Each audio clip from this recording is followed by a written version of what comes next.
Hi, everyone. We're going to go ahead and get started with December show and tell. Happy holidays to everyone who celebrates. So excited for our very last show and tell webinar of the year. Welcome. For those of you who may be new to this, we do this once a month, first Wednesday of every month. And some of our global team comes together just to present for an hour or so some things that we are currently loving and that we're inspired by, and we hope that it inspires you as well.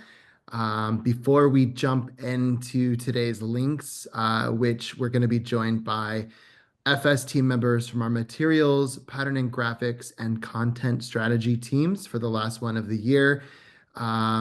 Quick reminder, we love to hear from you during the webinar.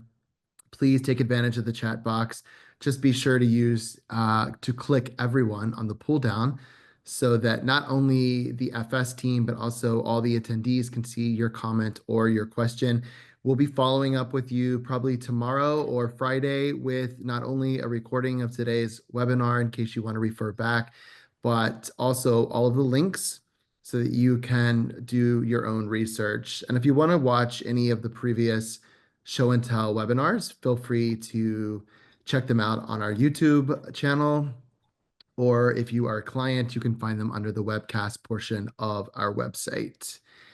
I am going to turn it over for the last time this year to Ellie from our marketing team, who's just going to remind everyone about re-registering for 2025 show and tell. Hey, Ellie.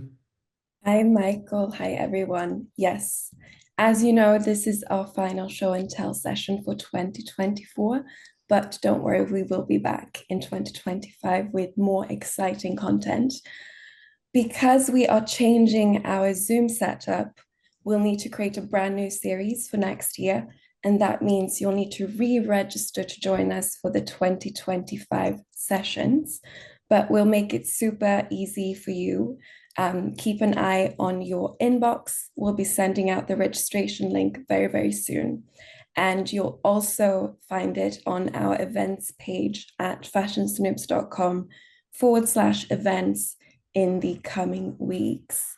Our first session of 2025 will be on Wednesday, the 8th of January, and we can't wait to see that. But for now, let's focus on the here and now. So I'll hand it back to Michael to kick off the last show and tell of 2024. Thank you. All right, we're going to jump over to our links and we're going to start with our team member who's probably the furthest away in the world in Thailand. And thank you so much for joining us. I know it's really late, but Medich. Hi, Medich. Hi, Michael. And hi, everyone. I'm so excited to join you guys for the first time. I'm Midage, material analyst based in Bangkok, Thailand.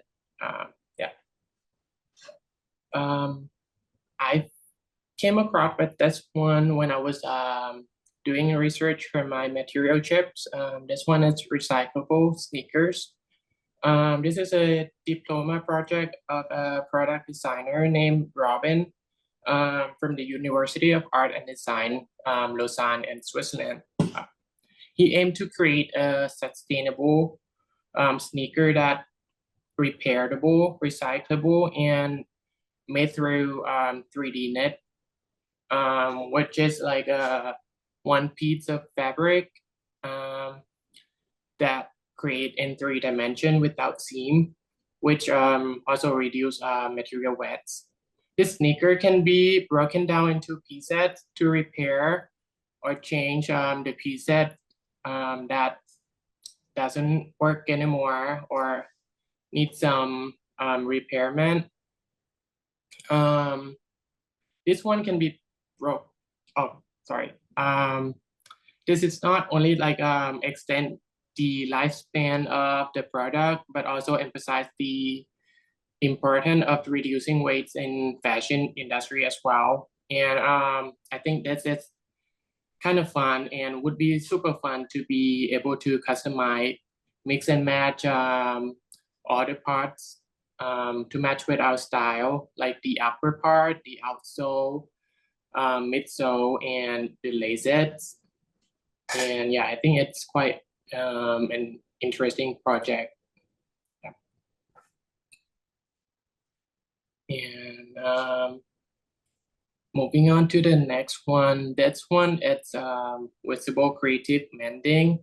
I also came across with that one when I was doing research for my material chip as well. I found this one quite interesting, that how the mending not just bring your knitwear back to life, but also refresh it and make it look much better and full with creativities. This mending is also support sustainability with and extending the life of clothing, reducing the need of new garments, and reducing the waste and this at the same time. And that's account she also showcasing on how she do it, the technique, the yarns that she using. I think it's quite a great creativity on mending, not just like mending it, like not just like fix it, but bring it back to life with like creativity. So pretty. It's the Yeah. color that we need. Thank you, Madich. Yeah. What time is it where you are? It's 11 p.m. now. You're ending the day as we start. Well, thank you for Yeah. joining us. You're welcome. All right, and now we're gonna head over to the UK. I feel like I'm Santa Claus or something. Lisa. Hi. Yeah, I'm Lisa McCandless. I'm the director of pattern and graphics. And yes, I'm in the UK in Cheshire. I love that mending so much, Madich. I actually saw on Instagram yesterday by Sarah Davies. I don't know if any Brits or others know of her from Dragon's Den, but she's like the queen of craft, and she was doing this like amazing like Christmas trees on jumpers, and she made me want to do the same. But we'll see. I have a lot of Christmas crafts that I want to do in my toddler, so we'll see how time allows. All right, that's not what I'm here to talk about. So if you click on the second one, please, but let's not hit on this Instagram, that second picture, it's a video, but we'll keep the sound off because the music is very cheesy. I can just talk over it. Okay, so I stumbled across this. So it's Blue Lab Preservation Society. They've partnered with Miami Beach and they're working on a project titled the Reef Line. So here you're seeing the different phases, like the examples of what's going to happen. So the Reef Line will feature environmentally functioning artworks by various artists happening in several phrases. So in the video, keep an eye out for some cars and a heart. We're going to talk about those. So it was meant to start this year, but I think it's meant to happen starting in 2025. So it'll be a 7-mile underwater public sculpture park, snorkel trail and purpose-built reef off of the Miami Beach shoreline. So obviously this is great for climate change. You know, we've been seeing a lot of the coral reefs sadly coming to a demise or changing and shifting and just not growing or thriving as they should be. So it's great from this marine perspective to also just track the growth and hopefully the evolution. But equally, it's also great to allow people to explore this type of world close to Miami Beach without needing like to go somewhere really exotic or needing like scuba diving equipment. So just makes it like really accessible. The corals will be outplanted onto these sculptures, and they are currently being grown in a lab in Miami purposefully for this project. So the cars that you'll see right there, good timing, is designed by Leonardo Ehrlich, I believe. So he actually created this life-size traffic jam, here you go, on the actual beach. So this is true. This happened in 2019. I actually was lucky enough to see it in Art Basel. And he is going to recreate that in the water, obviously not with sand this time, actually with concrete. So it'll be a 22-car traffic jam creating for this like sea life to colonize.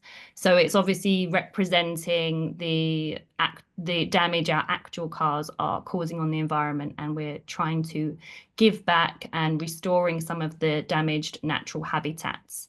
And then the heart is another phase, and it is mimicking the actual heart of a blue whale, and it's a symbolic offering to the Greek god of the oceans, and it will be a carefully designed gift for the creatures to inhabit them.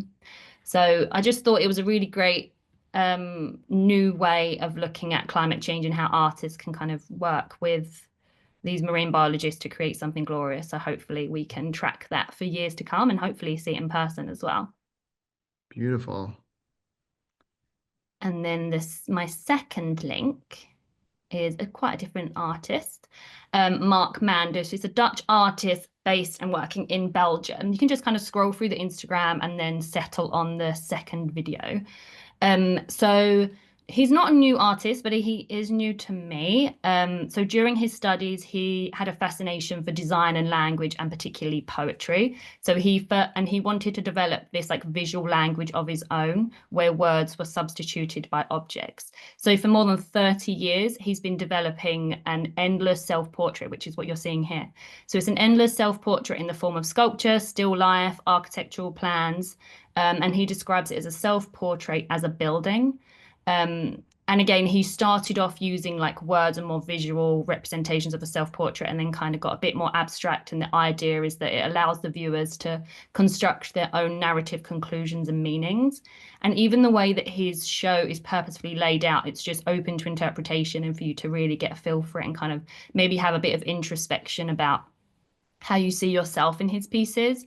And what I loved about it, I think, one is just very metaphoric of how we are as humans and how we have this like self-growth and we shift. But also as an artist, I think it's nice to see how his medium and his skill set can kind of change over time. He doesn't necessarily have to stay with his first kind of skill set, and he's just taking us along on his journey, and he's not replacing his old pieces with his new. He's just building this like glorious collection for you to really get to understand him as a person in the way that you choose to see it. What materials does he use, Lisa? He uses all different types of materials. There, I think they're clay and he uses works with a lot of materials like on a sustainable stance. Yeah. He makes his own materials out of waste. Wow. And just the scale of them as well blew my mind. I know. Yeah, you can Can't see see that in the photos. Yeah, Yeah. the video how large they are. Yeah. And then the third one was just this brand. And this is a bit of an insight. I'm currently working on the pattern and graphic shift for fall 26-27. And I found this brand that coincides with one of our stories. So if you're a subscriber, you might see this in the next couple of weeks. But I just really was super inspired by this brand. It feels very elevated. Like it's a French based brand, and they call it slow luxury, and everything feels very like elevated and luxurious, but also still understated. Like they do these glorious tailoring with lots of like great embellishments and buckles and fastenings, and just taking something that's like quite simplistic, but then their material choice is like anything but. So it's kind of like a new take on like maximalism, but still has like really like core ideals to it. So I was just like really excited by it. And they do a lot of like hand painting onto the actual material, and yeah, gorgeous. A few That's like great. bondage embellishments, which I'm here for. For those of you who are clients, there's a call out coming up in a design aesthetic that's kind of all about muted maximalism. So it's very in keeping with that. And that's mine. Over to Georgia, I think. Thanks, Lisa. Hey, Georgia. Hi, I'm Georgia, and I'm also from the UK, working in pattern and graphics. This brand I came across, Anya Hindmarch, and this collection is like, it's called Anya Brands, I think, and she's just taken like everyday household objects and like transforming them into like clutches, bags, charms. But I really liked it because it was like a sense of nostalgia. And like some of the stuff are like so random, but I thought it was like really creative. And so suited to mundane, our shift Yeah. from spring summer 26, just like really finding Yeah. the beauty in the ordinary. It's like, Look at yeah, these little really sequins. playful. So cute. I thought they were really cute. This kind of stuff is just really popular, you know, just all of this childlike nostalgia made Yeah. of everyday items. We're Yeah. all just big kids at heart, aren't we? Yeah, well, we all need it. And then this one is called La Masquerade. It's a London-based unisex clothing brand founded by Max Dana. But I love them because they're just like so bold and out there and confident and like a little bit weird. Some of the stuff is quite like gruesome. Like there's a collection that they did with like skin and like tattoos and stuff on it, but I've never seen anything like that, so Hmm. it was really fascinating to me. It's interesting the Yeah. kind of polarized aesthetic from the last of this. Yeah. I Very imagine their cool. consumers are very confident and opinionated as well. Yeah. Before we go to Nico, Lisa, while I have you, any inclinations about what may be trending at Art Basel? Have you read Well, don't anything? bring up Art Basel because I wish I was there right now. I know you know, yeah. Normally I go, but we do have a team covering it, so we will be working on a report. I did have a little bit of a sneak peek. I haven't managed to look at what's trending yet, so you put me on the spot, Michael. Yeah, sorry. No, it's okay. But we will be doing a report. I mean, when I was looking at I looked at an article of like artists to watch out for. I did see a lot of paintings of like the mundane again, which isn't new. Like I Mhm. feel like we've been tracking that for a little while now, but just capturing people in like very ordinary settings. So maybe like a painting of people in their living room or food. So I definitely noted that. But otherwise it's a little early. It's just started, so I'll be Yeah. excited to explore it further.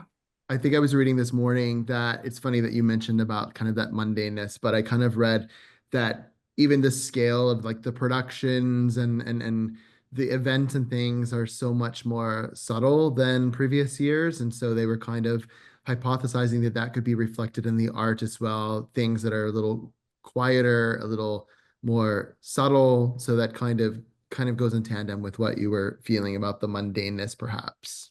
Yeah, but at the same time, I'm intrigued because I feel like there'll still be like a lot of like erotic art. Sure.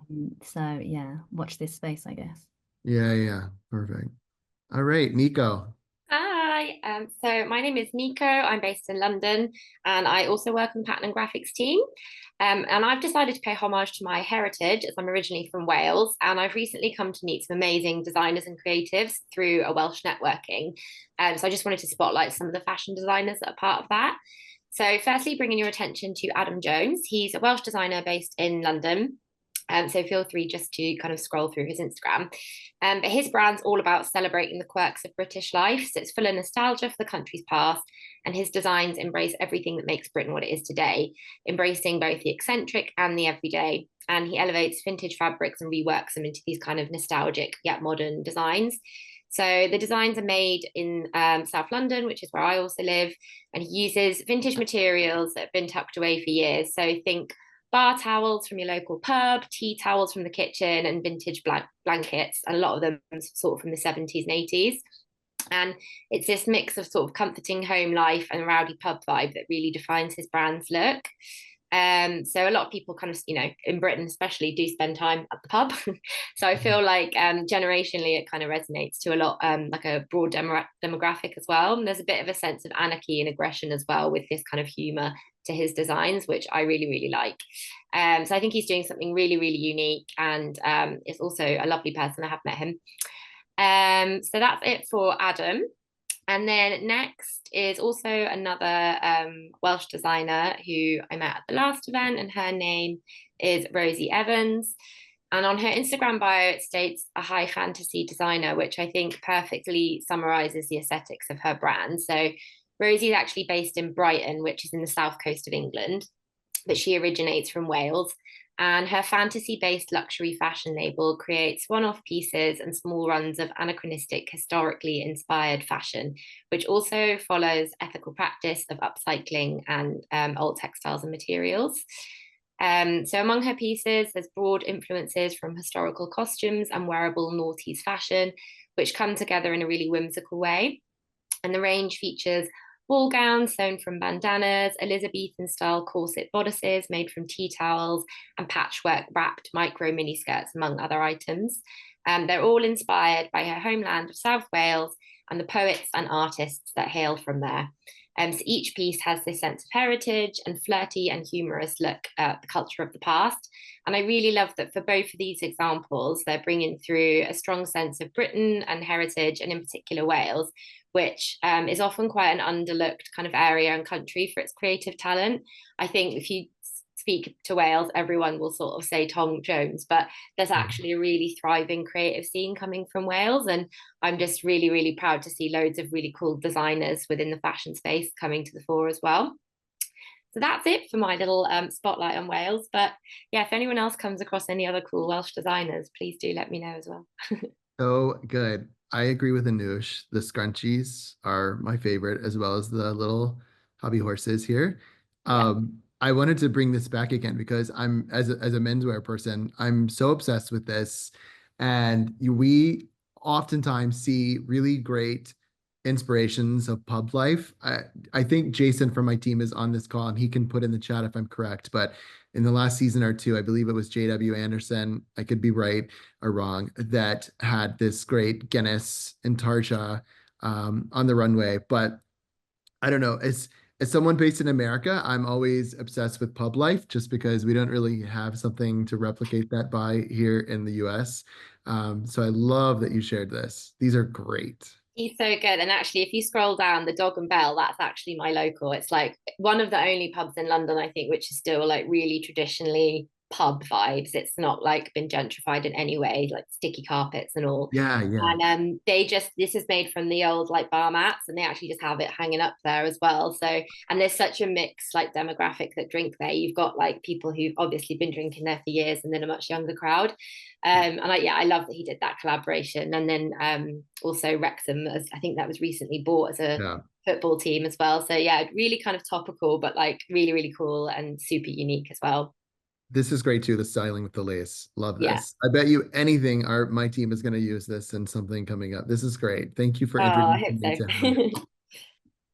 I also think what's great about go both of your links, Nico, is that one, they go really nicely hand in hand, but also it's like a nice, colorful, vibrant way to look at sustainability versus like we often look at it as like, you know, these organic, raw, natural kind of final result. But so seeing it in this like really colorful way is nice. So I definitely do a little bit more echo that. We just did a workshop internally here at FS about sustainability. We have an amazing new director of sustainability that if you haven't met her, you'll hear from her plenty soon. But we were all talking about this internally, and it's a great topic because oftentimes, especially as creatives, there's this kind of reputation of sustainability that it has to be very hippity dippity or dry and neutral. And it's so great to see things with color and soul and character that really kind of hit on that. So totally agree. Thank you, materials and pattern and graphics teams. Love everything that you presented. We're going to move on now to our team members from content strategy who are typically behind the scenes. So it's really fun for them to present some things that inspire them as well. So I'm going to start with Anya. Hi, everyone. I'm Anya. I'm the VP of Content Strategy here at FS, and we're bringing you back across the ocean to the US. I'm based just outside of New York City in Jersey City. And it's kind of perfect to be following Nico because I've been thinking so much about community and folklore and this concept of like highlighting heritage and that kind of reintroduction to the past, especially as I feel like in this post-pandemic world, we're in this kind of rebuild of our societies and trying to find that local connection and come together. So all of my artists are kind of focused on community and craft, but my first one is a Scandinavian Scottish artist named Morven Graham, and I apologize if I mispronounced her name, but she really focuses, and she wrote this beautiful book about this combination of like her own personal Scottish and Icelandic culture and Scandinavian culture. She's done a lot of artwork in that area, and she's created also some beautiful videos if you click through. But what I love is the way that she combines that natural element. There's something a little bit familiar in like the supposed simplicity of her designs, but when you look into it, there's so much additional. And it's all rooted in these stories and this kind of reclaiming of her historic folklore, looking at these pieces that made us, and we don't necessarily always focus on the stories that we grew up hearing, but how they kind of impact what we feel and how we view nature and the world around us. So I'm really into just reclaiming all of those craft pieces, and I love the kind of sparsity of color and the way that she really conveys a lot of emotion in her designs. Something about everyone who's a creative from Scandinavia, there's just so much richness and warmth with everything that they do. And I guess it's inherent because it's such a cold place. But I mean, every time we kind of share these items, just everything feels like a blanket of print and pattern and color. So good. It's so good. My next one is also a Swedish artist, but basically she handcrafts a lot of things. And what I wanted to show in this video is something that I learned basically from looking at her. But she's going to create this chandelier out of tomatoes and ripening tomatoes. And I loved this concept of doing something so functional, of like her taking her tomatoes and she grew them, and that sustainability concept, but she's creating something so functionally beautiful out of it. So kind of looking at how we have all of these practices again from like our heritage, and going back, like this chandelier for drying tomatoes is not necessarily a new concept, but the reclaiming of it and that reimagining of it as also a work of art feels really just important to me. And I also loved that she kind of talked about the sustainability aspect. I didn't know that there's a way to help tomatoes ripen in this like strategic way, that you layer unripe tomatoes next to ripened tomatoes to create this really cyclical version of like less spoilage. You have them ready for you when they are, instead of just kind of mass producing all of these tomatoes and having them ready all at the same time. By creating this chandelier, she also creates a sustainable decreased spoilage, which really stuck out to me in this beautiful functional way. If you click into her Instagram, she's an artist who just co-wrote a book with a Japanese artist on sashiko stitching, and she focuses a lot on like actual handcraft. So everything she does, she wants to show you how she does it. She has a lot of videos of how she makes these combs, how all of these things kind of come together. And it's just really, again, I've been so focused on moving back into making things with our hands and kind of stopping the scroll. I personally learned how to sew recently, so I wouldn't be on my phone in the evenings, so I can walk away and literally like stop scrolling through all the things and just reconnect with doing something and having a physical output. And that's something that's been resonating a lot with me and kind of on my mind as I look at these different artists. Wow, I agree wholeheartedly. I've been also trying to find ways, even if it's holding a book or anything that's just not a phone. I'm not as crafty as some of you are, but just this idea of anything to distract us from holding the phone because it becomes such a habit to pick it up. By the way, I also love the color palette here. It's so good. I mean, all of them are so muted, and there's just something in like those pops of blues and reds together that with the previous artist too just comes together. Right. And then my final artist is a Canadian artist of Salto ancestry, named Wally Dion Dion. And I wanted to just start with this quote that he gave, because what he focuses on a lot of is quilting and rediscovering how quilting can come together. And again, that ancestral concept. But his quote was, "I considered the nature and tradition of quilting, impoverished craftspeople using tiny scraps of fabric. I thought of 1,000 tiny prayers and how that might look.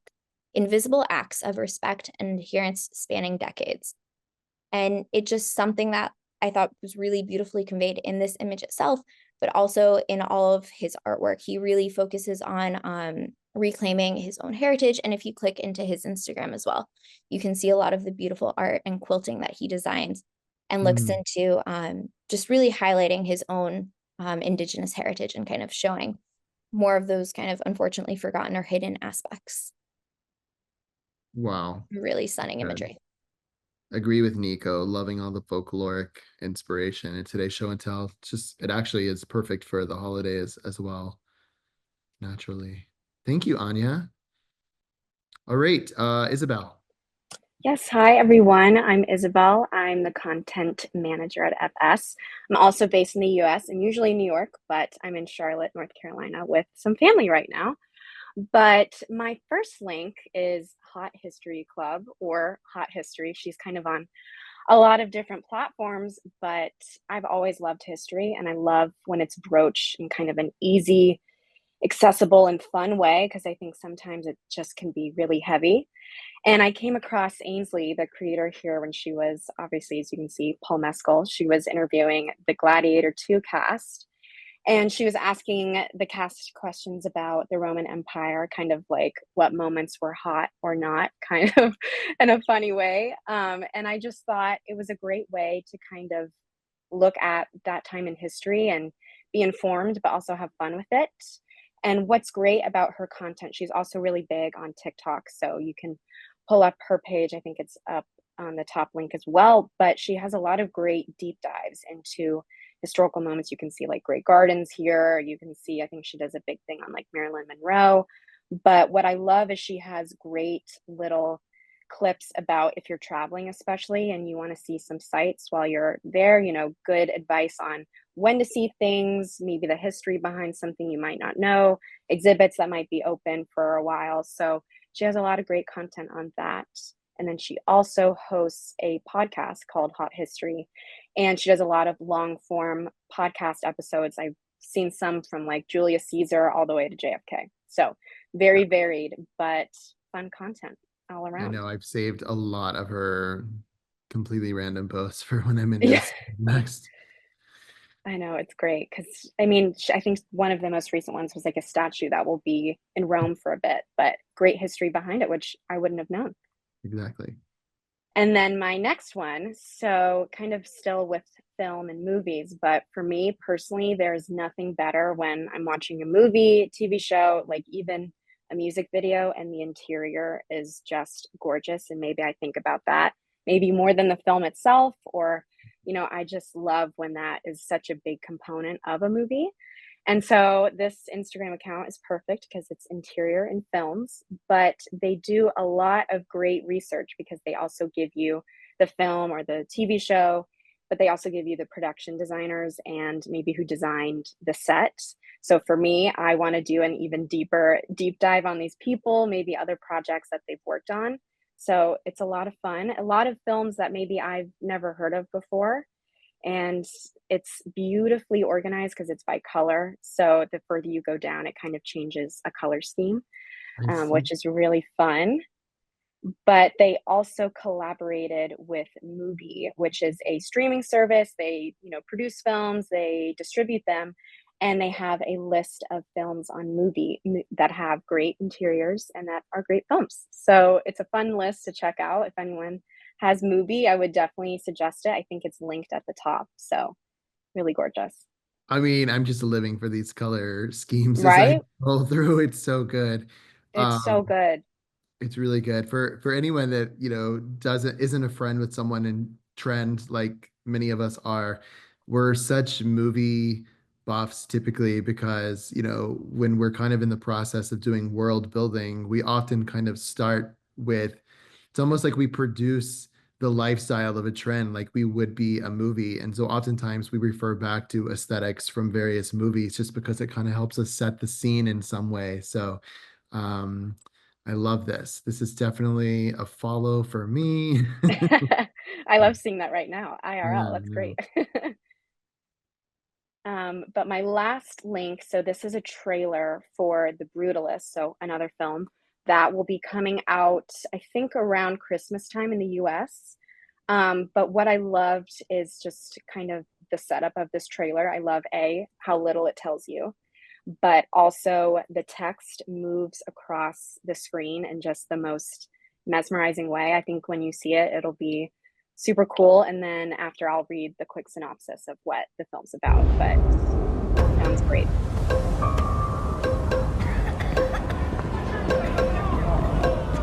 Excuse me, sorry.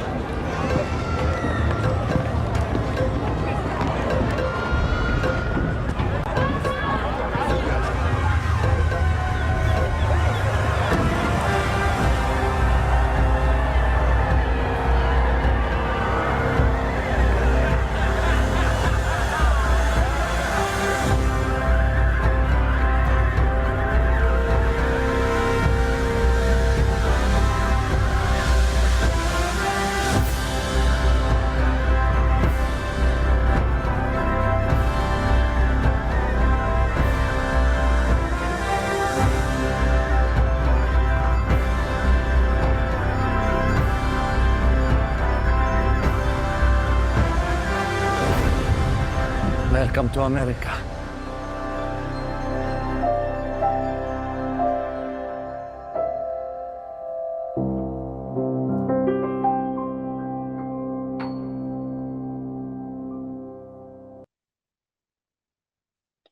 Awesome. And then the quick little synopsis is escaping post-war Europe.